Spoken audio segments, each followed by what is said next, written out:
আসসালামু আলাইকুম friends, MS ব্লগের পক্ষ থেকে আপনাদেরকে জানাই স্বাগতম।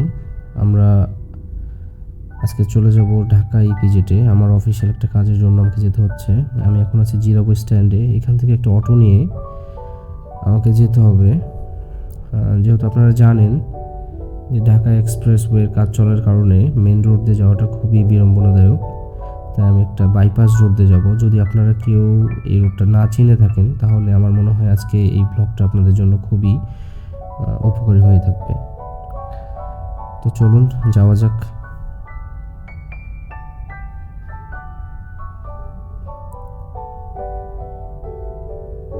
আমরা এখন যেখানে আছি এই জায়গাটার নাম হচ্ছে তৈয়বপুর। এটা জিরাবো স্ট্যান্ড থেকে যে কোনো অটো ড্রাইভারকে বললেই হবে যে বাগবাড়ি ঈদগাহ মাঠে যাব, তাহলেই আপনাকে নিয়ে আসবে। এই তৈয়বপুর বাজার হয়েই আপনাকে যেতে হবে। মূলত এই রাস্তাটা আমার অনেক প্রিয়, কারণ হচ্ছে যে রাস্তাটাতে কখনোই যানজট থাকে না, খুবই অল্প সময় থাকে। আর সবথেকে বড় যেই বিষয়টা ভালো লাগে সেটা হলো যে এই রাস্তার পরিবেশটা।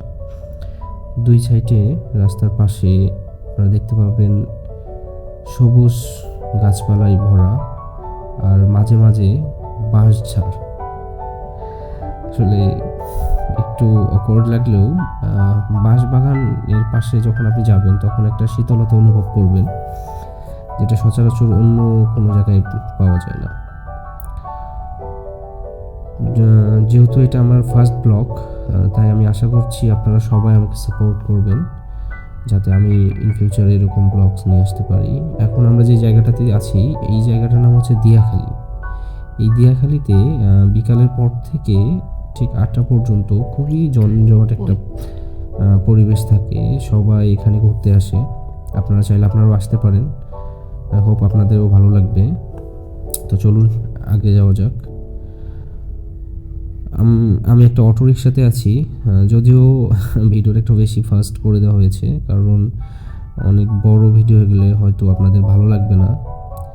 তো আমরা মোটামুটি চলে এসেছি বাগবাড়ির কাছে।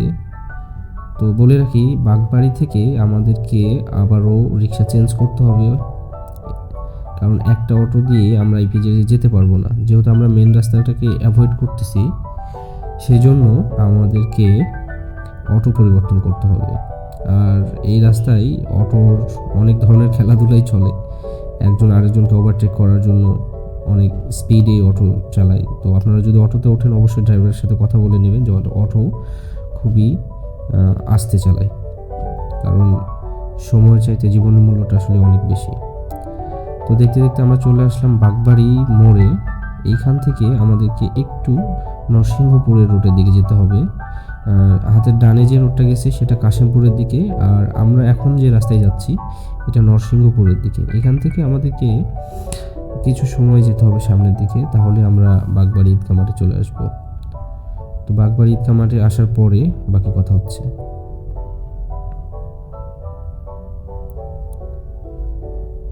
অবশেষে আমরা চলে এসেছি বাগবাড়ি ঈদগাহ মাঠে। এই হলো আমাদের অটোওয়ালা মামা, ওনার সঙ্গে ভাড়াটা মিটিয়ে নেব, দেন ওনাকে ছেড়ে দিয়ে আমরা আমাদের পরবর্তী অটোর সন্ধানে চলে যাব।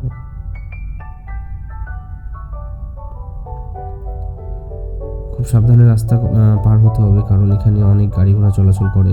তো আমরা এখন একটা অটো দেখব। এখানে বেশ কয়েকটা অটো আছে, বাট কোনো ড্রাইভার দেখছি না। তো সামনে একজনকে দেখা যাচ্ছে, জিজ্ঞেস করে দেখি আসলে উনি অটো ড্রাইভার কিনা। হ্যাঁ, ওনাকে জিজ্ঞেস করাতেই উনি সাইন দিলেন উনি অটো ড্রাইভার। তো উনি যেতে ইচ্ছুক। তো চলুন অটোতে বসেই বাকি কথা বলা যাক। আমাদের অটোটা ছেড়ে দিয়েছে, আমরা যাচ্ছি এখন নাইট ক্লাব নামে একটা জায়গার উদ্দেশ্যে। সেইখান থেকেও আমাদেরকে এই অটোটা পরিবর্তন করে আরও একটা অটো নিতে হবে।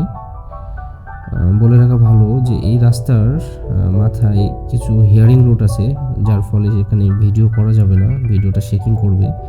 সো বাকি কথা নাইট ক্লাবে গিয়েই হবে।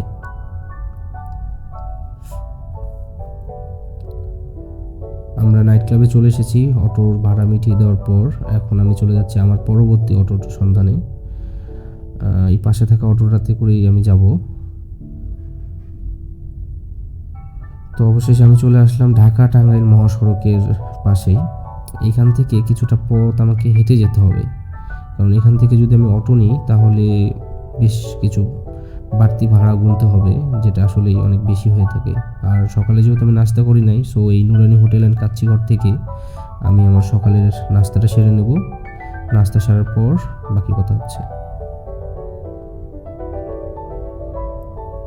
আমি আমার নাস্তাটা সেরে নিয়েছি। এখন এখান থেকে পায়ে হেঁটেই আমাকে যেতে হবে। সামনে যে ফ্লাইওভারটা দেখা যাচ্ছে সেই ফ্লাইওভারটার পরেই ঢাকা ইপিজেড। তো হয়তো আজকে আমি ইপিজেডের ভিতরের ভিডিওটা আপনাদেরকে দেখাইতে পারবো না, বাট ইপিজেডের গেট পর্যন্ত আজকে আমাদের এই ভ্লগটা শেষ করতে হবে।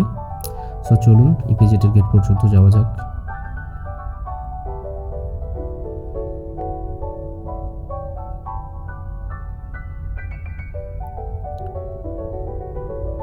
তো ফাইনালি আমি চলে এসেছি ইপিজেডের গেটে। এখান থেকেই আজকের ব্লগটা শেষ হয়ে যাবে। আমার পরবর্তী ব্লগে আমি আপনাদেরকে দেখাবো ইপিজেডের ভিতরের যে সৌন্দর্যটা, আসলেই অনেক অনেক বেশি সৌন্দর্যের।